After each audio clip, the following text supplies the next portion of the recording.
Hey, what's going on? Welcome back to my channel. I appreciate you stopping by. Here in this episode of my channel thing here, I just want to talk about quitting smoking. This is something I know a lot about. I smoked for 26 years, and just about 2.5 years ago, I quit. I quit cold turkey. And I sit here today and I have no desire to go back. I feel really good about it.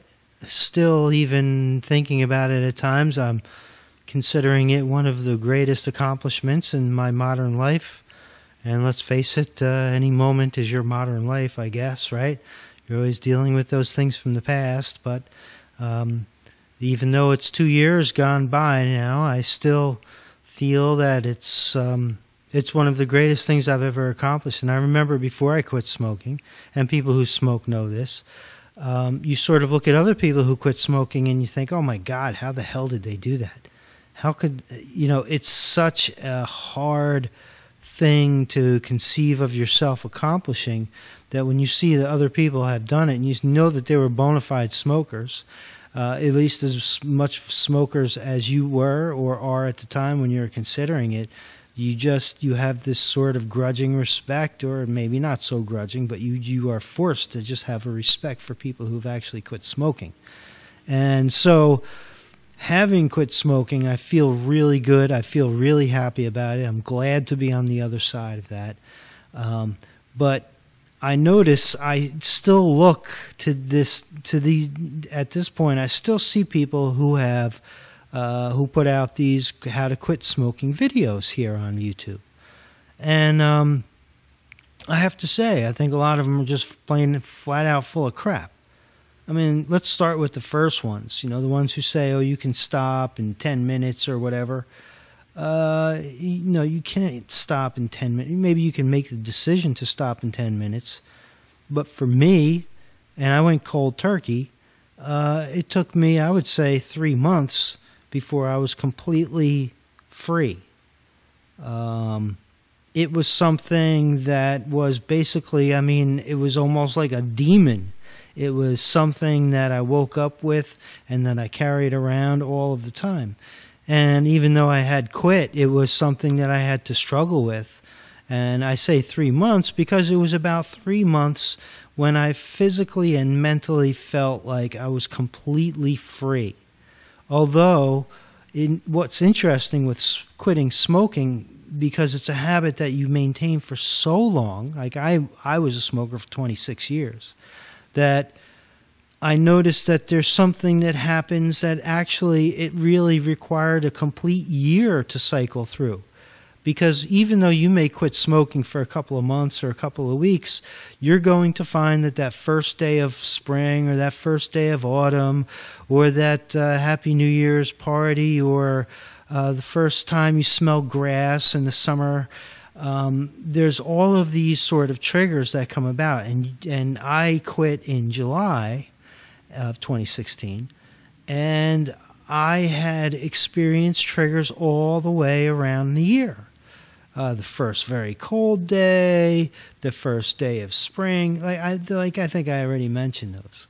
So what I didn't even realize after those 3 months is that it actually took a full year of me sort of plowing through these trigger points to the point where I finally, the second year, I didn't have that. I didn't walk out and have that feeling that, oh, wow, I want a cigarette. Because it was the first day that you could walk outside with a T-shirt, or that it was that first crisp autumn day. I'm just thinking of these are like two of the things that at least if you live in the Northeast, you get these.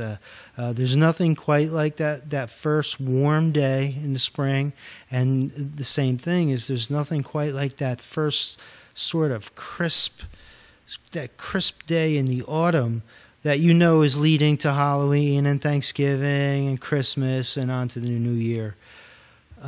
So quitting smoking for me was just one hell of a ride. And now I understand really, really how hard it was. So it wasn't until really after a year had passed that I realized how vulnerable and how powerful this addiction is. And what disturbs me is there's people out there on the internet trying to tell you, and actually a lot of cigarette smokers also believe this, that this is some sort of mental oral fixation, that the physical addiction part isn't really as bad, isn't there. And that's a lie. That is a complete lie. This is a physical addiction. This is a deep, strong physical addiction. And it's also tied in with a mental addiction. Every physical addiction has a mental addiction, no matter whether you're talking about coffee, cigarettes, or opiates. And I have to say, many years ago, I was addicted to opiates. I was addicted to Oxycontin. It's the classic thing going on now. And I remember when I quit that, my source, the doctor who was giving these to me, and I knew that this was just over the top, this addiction, but it was a game. He died. So at that point, I actually just quit. And again, the opiates, for those of you who are familiar with this, what was that? I think it was 3 40s a day, 40 milligrams. I forget exactly, and I'm happy to have forgotten exactly what it is. But I was taking 3 of these pills.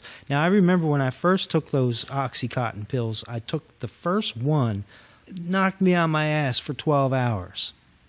And I believe that was what I was taking 3 of those finally when I quit. And quitting smoking was just like quitting Oxycontin. The only difference is with smoking, you don't really walk around high, right? Oxycontin, you take 3 of those 40. And actually, once you build up your tolerance, you're just sort of, you get high for what, like that 20 minutes or something.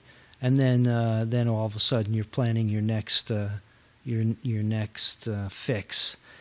But what I can tell you for sure is that quitting smoking it took me about the same amount of time to get over Oxycontin, and both I quit cold turkey.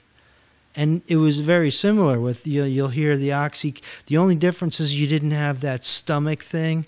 The Oxycontin will, all of a sudden, your as it were, your bowel habits will change because they've been so perverted by the use of the Oxycontin. You won't get that quitting smoking. But other than that, the lack of sleep, the jitteriness, the whole thing where your legs, you got to keep shaking your legs, shaking your legs, and then you're trying to go to sleep and you're sweating, and you think that you fell asleep for like 10 seconds, and then you woke up and it's 1 o'clock and 2 a.m., and 3 a.m., and going on for what does that last for? At least a minimum of 7 days you go through that. You get through that 7 days, and then all of a sudden you can't believe that you're actually able to sleep again. But Oxycontin or smoking, same thing. And I have to say, it took me 3 months before I was free from Oxycontin. Just like smoking. 3 months, and then finally you find yourself going through a whole day without even thinking about it. And I say 3 months because that's just about how long, because another thing that happens when you quit Oxycontin or smoking is after about this is after you have gone cold turkey at about week 3, you start feeling this, Oxycontin will happen quicker, maybe the end, after you find that you can't sleep, all of a sudden you'll find that you are so tired. You can't believe how tired you are. It's unbelievable. Quitting I guess it's a little different. Oxycontin, you are so tired after about 2 weeks, and that lasts, it seems like it lasts forever. And you are so tired, you can't believe that you have to go to work. And I'll tell you what, eating some protein like tuna fish helps that a lot, by the way, in case you're quitting Oxycontin and you have made it to 2 and 3 weeks out. Good, strong, I don't know, tuna fish to me what seemed like a miracle drug at that point to get you sort of moving again. But cigarette smoking also you ended up with just, not as bad as the Oxycontin, but 21 days out or like a month out, there was this sort of tiredness. You can't believe it, right? Because you quit. I mean, nicotine has not entered your body for like almost a month, for like 3 weeks, and you're still having symptoms recovering from this stuff, which tells you that you actually have damaged yourself. And also, if you're thinking about it properly, you're realizing you have really saved yourself as well. And that's true for the Oxycontin, too. That tiredness is awful, but it's also a sign that your body is, now you're like normal people again, and your body is just recovering. And you will make it out, and you will be fine. But to me, it took 3 months. So the idea that cigarette smoking and Oxycontin, well, forget about Oxycontin. Now, I just wanted to make that comparison in terms of how long it took to get off of this stuff. I'm really talking about smoking.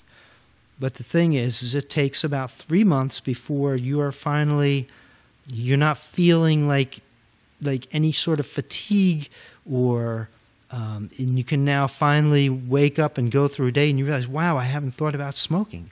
I ate my lunch. And here's the other thing. You want to just drink coffee right away, because that's the other thing. If you're a smoker, there is no conception of drinking coffee without a cigarette. The idea of drinking coffee without a cigarette is like religious heresy. It's something that almost makes you angry. Like, don't even talk to me about coffee if I'm not smoking a cigarette. And it took me, I think it was like that year. It took me a year to finally get to the point where I didn't think about smoking a cigarette with coffee. Because let's just face it, there's something about a coffee and a cigarette that just kind of mixes. It just works together. And finally now I'm at a point where I can actually drink coffee. And I've had many, many, many, many, many cups of coffee without thinking about smoking. And it's an unbelievable thing. When you're a smoker and you're hearing me talk about this stuff, you can't believe. I remember when I quit smoking, the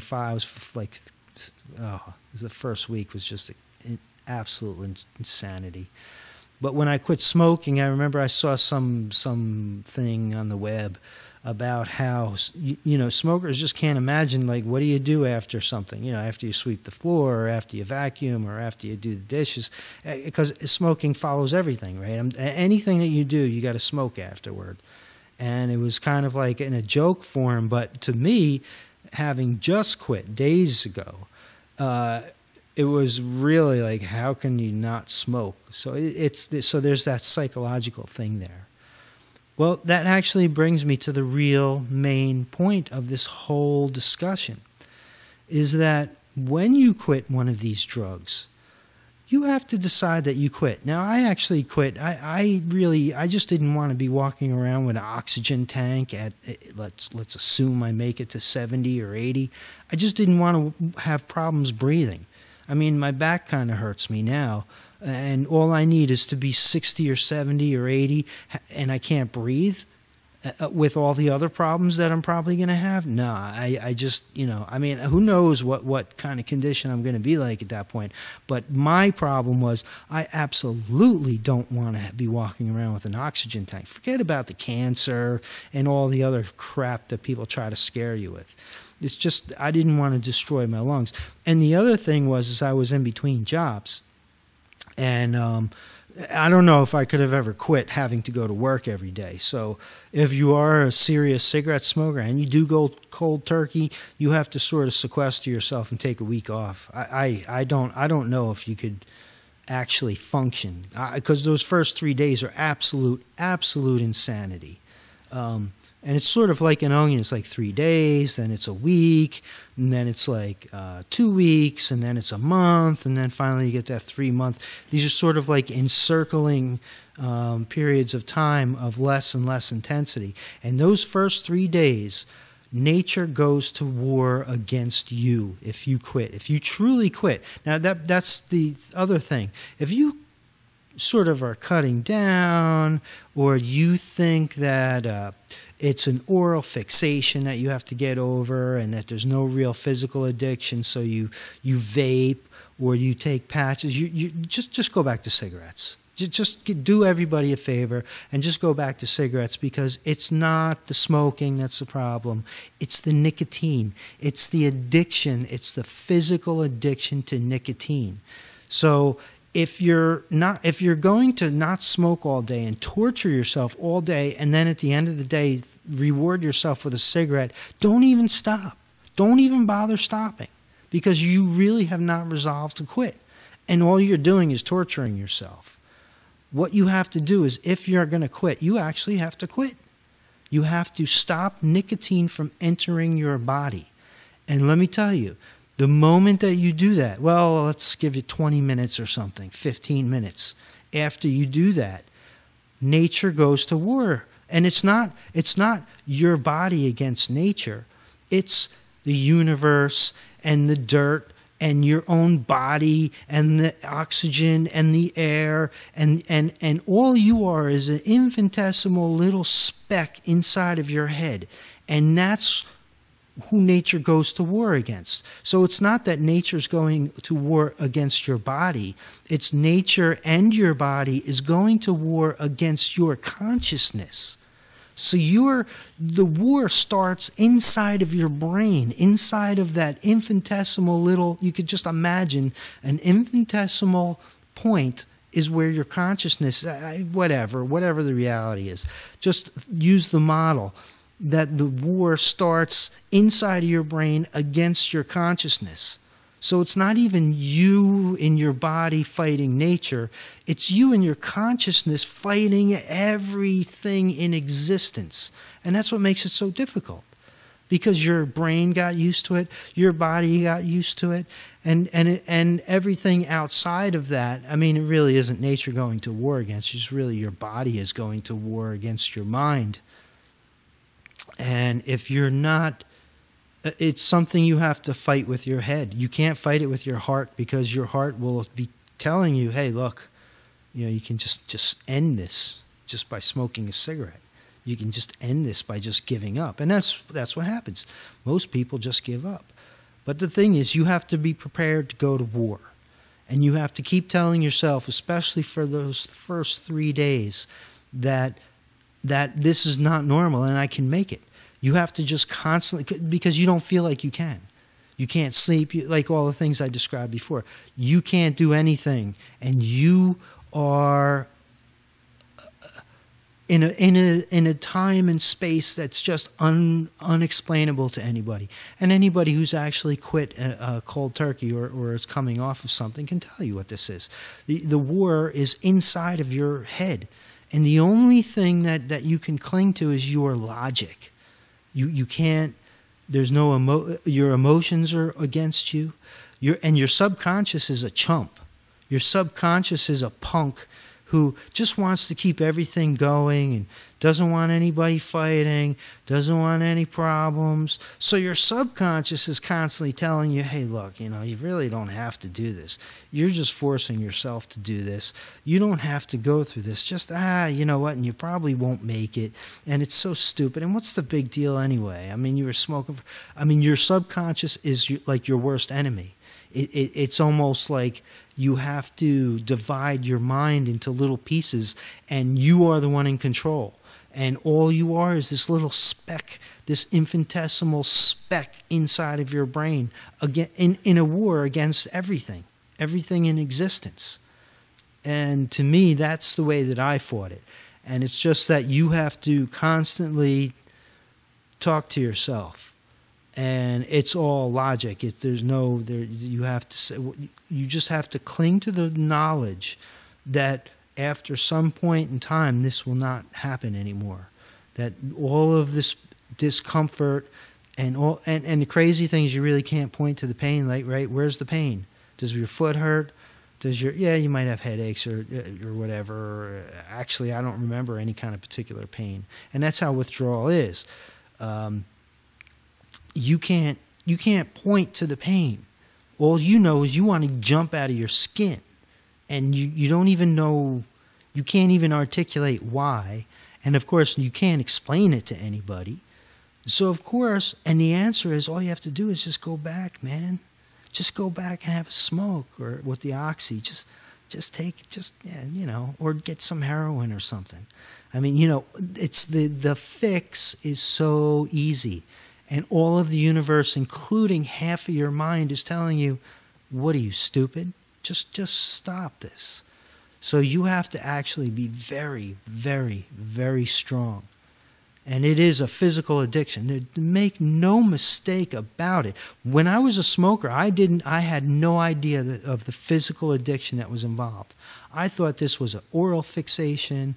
Yeah, maybe there's a little bit of a physical addiction, you know, but the nervousness and everything that everybody always talked about, but that was really just sort of, you know, because of the way that you psychologically react. It's a lie.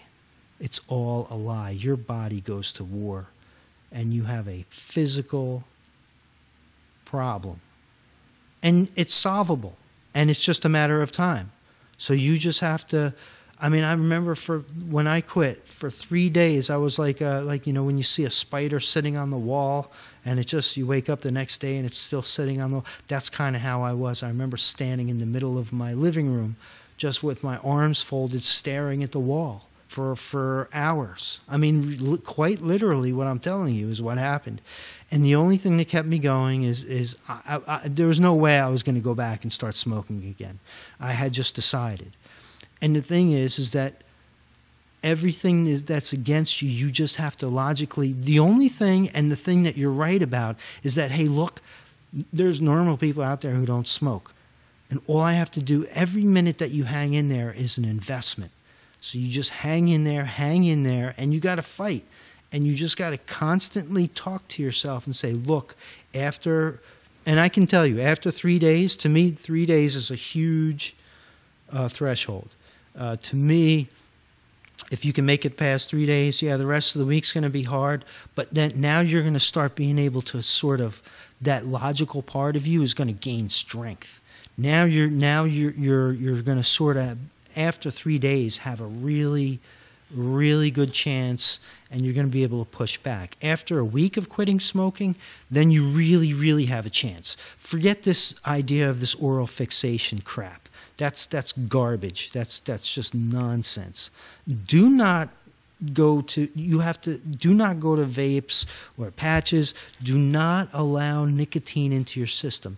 Either you quit or you have not quit. Now, I know a lot of people will disagree with me about this, but you can look at the statistics and they will show that when you go cold turkey, that you're more successful. And that's because you're actually quitting.